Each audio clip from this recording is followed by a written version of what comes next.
ভারতের প্রায় 2 মিলিয়ন মানুষের বাসস্থান বলা যায় এটা।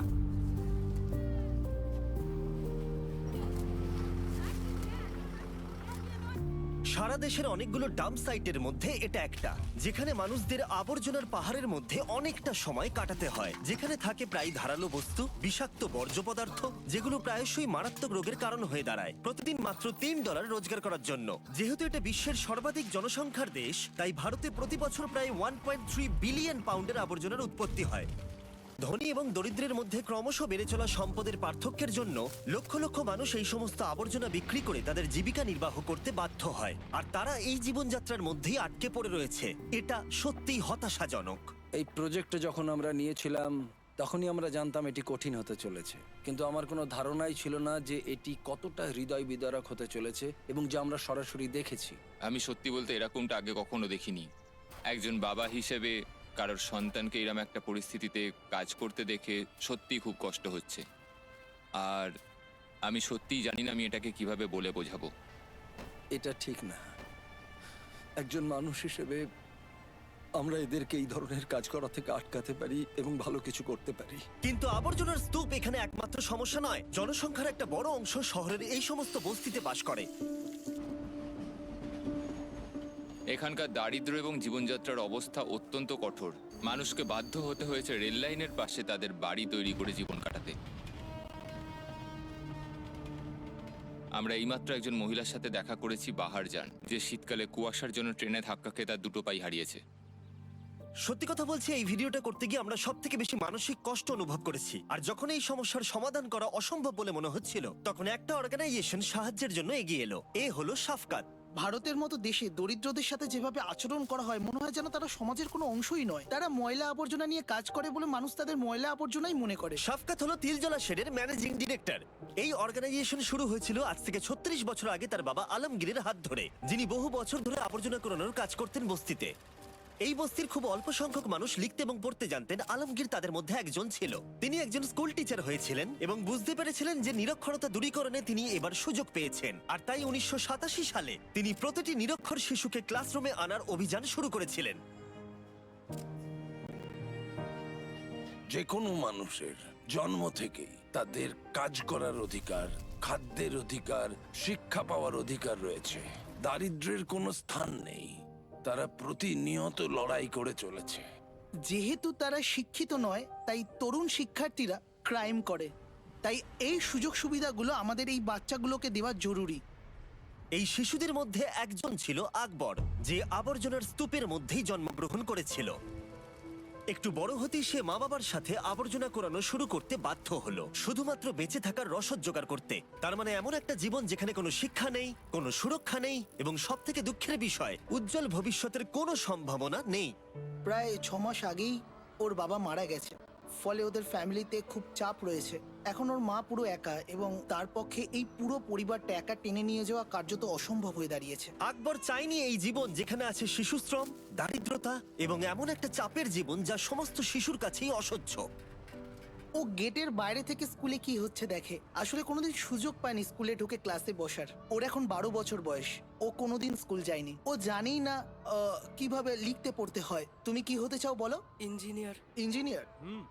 ও বলে আমি অনেক কিছুই দেখতে পাই যেগুলো রাস্তায় পড়ে রয়েছে। মানুষের গাড়ি ব্রেকডাউন হয়ে গেছে, কেউ কিন্তু সাহায্যের জন্য এগিয়ে আসে না। আমি এদেরকে সাহায্য করতে চাই। এই সমস্ত প্রতিকূল পরিস্থিতি সত্ত্বেও আকবর কখনোই শিক্ষিত হবার স্বপ্ন দেখা ছাড়েনি। তাই সাফকাত আকবরকে রাস্তা থেকে তুলে নিয়ে গিয়ে স্কুলে ভর্তি করালো।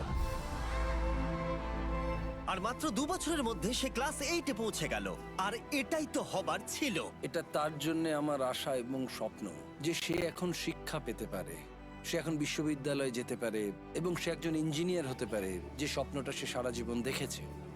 তুমি যাতে প্রত্যেকটি সুযোগ সুবিধা পাও, সেই জন্য আমরা তোমার পরিবারকে কিছু অর্থ দেব, যাতে তোমাদের খাওয়া দাওয়া এবং অন্য চিন্তা না করতে হয়। তুমি যদি আমাকে কথা দাও যে তুমি ভালো করে পড়াশুনো করবে, তাহলে আমি তোমাকে সুযোগ সুবিধা দেব যাতে তুমি স্কুলে যেতে পারো এবং ইঞ্জিনিয়ার হতে পারো। ঠিক আছে?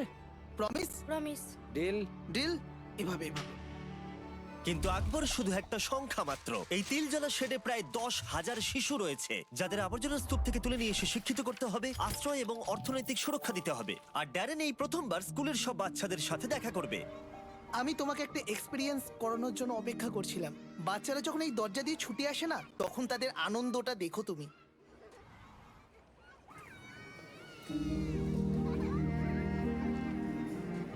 শেড 20,000 শিশুকে উন্নত জীবনের পথে নিয়ে গেছে। এটি এমন একটি সংস্থা যা বিশাল একটা পার্থক্য তৈরি করেছে। এটি শুধুমাত্র সেই 20,000 জীবন নয়, এটি তাদের সেই বিশাল পরিবারও যারা এই সমাজে জন্মগ্রহণ করে, এবং আরো অনেক সুযোগ সুবিধা এই সংস্থার থেকে তারা পায়। আপনি যখন একটা স্কুলের দরজা খুলবেন, জানবেন জেলের দরজা বন্ধ করছেন।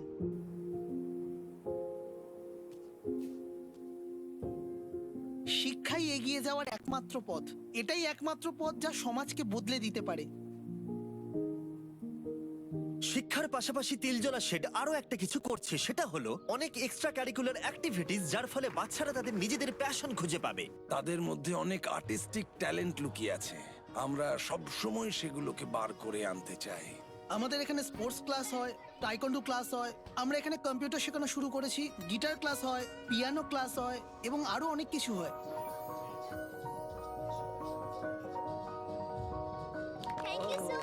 একটু বড় বাচ্চারা ড্যারেনকে সায়েন্স এক্সপেরিমেন্ট করে দেখালো।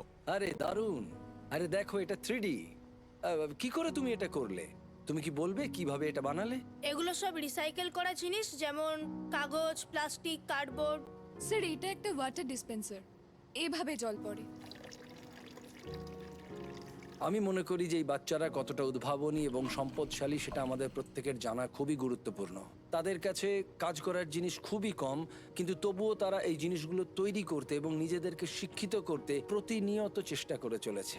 এমন অনেক সম্ভাবনা রয়েছে যা এই বাচ্চাদের মধ্যে এখনো লুকিয়ে আছে, কিন্তু তারা শিক্ষার সুযোগই পায় না। এভাবে তিলজলা শেড তাদের সম্প্রদায়ের মধ্যে বড় প্রভাব ফেলা সত্ত্বেও এই সমস্যা একার পক্ষে সমাধান করা খুবই কঠিন। এই সম্প্রদায়ের অনেক কিছু প্রয়োজন, তার জন্য তারা লড়াই করে চলেছে। আমরা আমাদের কাজের পরিধি আরো বাড়াতে চাই, কিন্তু তার জন্য আমাদের মতো অর্গানাইজেশনগুলোর অনেক সমস্যা রয়েছে। আমরা ঠিকঠাক রিসোর্স পাই না। আর ভারতে এই সমস্যার সমাধানে যাতে আমরা দীর্ঘকালীন প্রচেষ্টা চালিয়ে যেতে পারি, তাই 1 বছরের জন্য তিলজলা শেডের এই প্রোগ্রামের ফান্ড আমরা দেব বলে ঠিক করলাম, যাতে এই প্রোগ্রাম কলকাতার বিভিন্ন অংশে ছড়িয়ে পড়ে এবং ভারতবর্ষের বিভিন্ন প্রান্তেও। এই সব কিছু আপনাদের জন্য সম্ভব হচ্ছে। আপনাদের ভিউয়ারশিপের জন্য বেস্ট ফিলান্থ্রপি অনেক সাহায্য পাচ্ছে, আর আমরা একজন রেসিপিয়েন্ট হিসেবে বলছি, আমরা বেস্ট ফিলান্থ্রপি থেকে অনেক সাহায্য পাচ্ছি। তারা আমাদের প্রতিশ্রুতি দিয়েছেন শুধুমাত্র আপনাদের জন্য। আপনাদের এই সাপোর্টের জন্য অনেক অনেক ধন্যবাদ। কিন্তু এছাড়া আরো একটা সারপ্রাইজ ছিল। শফকাত বলেছিল অনেক বাচ্চারাই কম্পিউটার শিখতে চায়, কিন্তু লোকাল লাইব্রেরিতে যথেষ্ট সংখ্যক কম্পিউটার ছিল না যাতে সমস্ত বাচ্চারা শিখতে পারে। তাই আমরা সাহায্য করলাম। আমরা আরো কিছু করতে চেয়েছিলাম, তাই আমরা কম্পিউটার নিয়ে এসেছি। কঠিন দিন থাকবে, চ্যালেঞ্জও থাকবে, কিন্তু একজন সমাজকর্মীর কাজ হলো একটা স্ট্র্যাটেজি খুঁজে বার করা যাতে এই অসুবিধাগুলোর থেকে মুক্তি পাওয়া যায়। এতে যে অসুবিধাই আসুক না কেন, আমরা সেগুলো জয় করতে পারি। কিন্তু এখানেই শেষ নয়। শফকাত ড্যারেনকে মহেশ আর অধীরের সাথে দেখা করালো, দুই ভাই যারা আবর্জনা কুড়ানোর কাজ করে আসছে তাদের 13 বছর বয়স থেকে। তারা খুব ভোরবেলায় কাজ শুরু করে দেয় আর 12-13 ঘন্টা কাজ করে, এবং তাদের পরিবার অনেক বড়। এই যে কাজগুলো দেখছেন এইগুলোই আমরা করি, আর এই করেই বাচ্চাদের সরকারি স্কুলে পড়াই, আর এইসব করেই সংসার চলে। মহেশ ড্যারেনকে বলল যে তাকে প্রতিদিন ঘন্টার পর ঘন্টা আবর্জনা বইতে হয়, এবং সে তার বাচ্চাদেরকে স্কুলে পাঠাতে চায়, এবং এই স্বপ্ন নিয়েই সে বেঁচে আছে।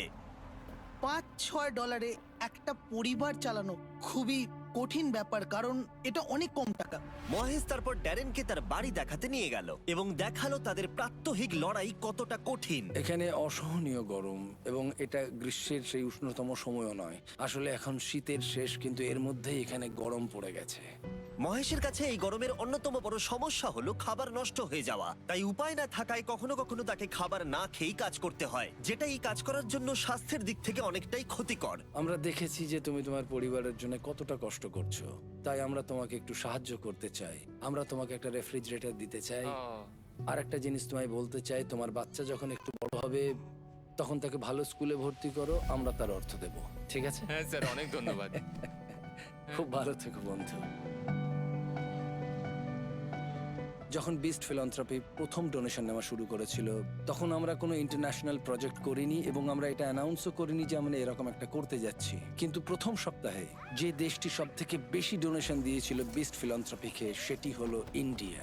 এটি ভারতীয় জনগণের অসাধারণ উদারতা এবং মানবতার প্রদর্শন করে, এবং তখন থেকেই বিস্ট ফিলান্থ্রপির সাথে এখানে আসা এবং তারা আমাদের প্রতি যে অসাধারণ উদারতা দেখিয়েছে তার প্রতিদান দেওয়া আমার কাছে অগ্রাধিকার পেয়ে এসেছে। আমি স্মিথ ব্রাদার ফ্যামিলি ফাউন্ডেশনকে একটা বড় শাউট আউট দিতে চাই। যখন ড্যারেন জানতে পারলো এই প্রোগ্রামের অনেক বাচ্চারাই রোজ খেতে পায় না, তখন সে তার পুরনো কিছু বন্ধুর সাথে যোগাযোগ করলো আর তারা তাকে খুব সাহায্য করলো। তারা 2 বছরের জন্য 80টা পরিবারের খাবারের দায়িত্ব নিল। এত ভালো হবার জন্য ধন্যবাদ। থ্যাংক ইউ ইন্ডিয়া, আমরা তোমাদের ভালোবাসি। দিলজোড়া শেডে ডোনেট করার জন্য নিচের লিংকে ক্লিক করুন।